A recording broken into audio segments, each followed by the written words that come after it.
ბრტყელი დედამიწის თეორია. ბრტყელი დედამიწის მიმდევარ საზოგადოებაში სხვადასხვა თეორია არსებობს, მაგრამ ყველა მათგანი თანხმდება, რომ დედამიწა ოვალური არ არის. მათი ზოგადი მოდელის მიხედვით, დედამიწა ვრცელი დისკია, რომელიც გარშემორტყმულია ყინულის კედლის ბარიერით, ანტარქტიდით. ცენტრს კი ჩრდილოეთ პოლუსი წარმოადგენს.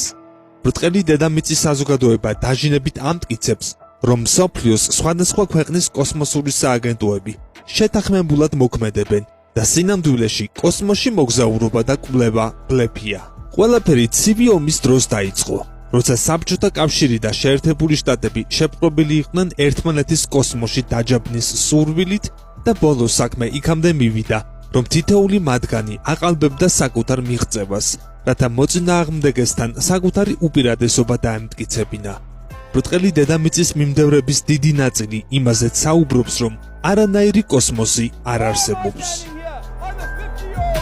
დღეს უამრავი არგუმენტი არსებობს იმის საწინააღმდეგოდ, რომ დედამიწა არა სფეროსებრი, არამედ ბრტყელია.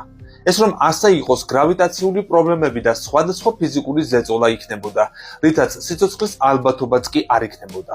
მაგ ჰიუზი საკუთარ რაკეტას აშენებს, რათა თავისი თვალით იხილოს, რომ დედამიწა ბრტყელია. საინტერესოა რას აღმოაჩენს. ბოლო 50 წლის განმავლობაში ხშირად ვხედავთ დედამიწისათვის კოსმოსიდან გადაღებულ სურათებსა და ვიდეო მასალას. რაც შეიძლება ყველა საჭირო მტკიცებულება იყოს იმისათვის, რათა დაინახოთ, რომ დედამიწა მრგვალია.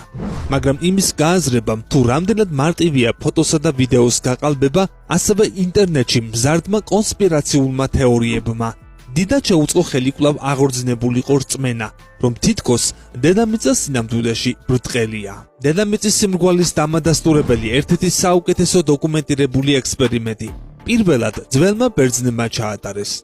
ეს ყველაფერი მათ შეძლეს ჯოხების ჩრდილების შედარებით სხვადასხვა ადგილას, როცა მზე ერთ ადგილს პირდაპირ ზემოდან თავზე დასხეროდა. ჯოხს იქ ჩრდილი არ ჰქონდა.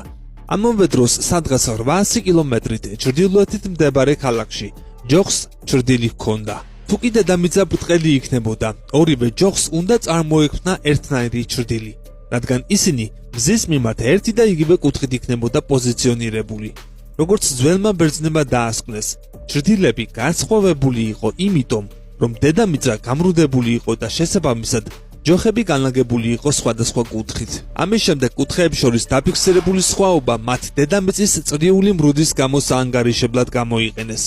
მათ შეძლეს ნამდვილი მაჩვენებლის 10%-ის მიღება, რაც არც თუ ისე ცუდი შედეგი იყო ძველი წელთაღრიცხვის 250 წლისთვის. გამოიწერეთ ჩვენი YouTube არხი.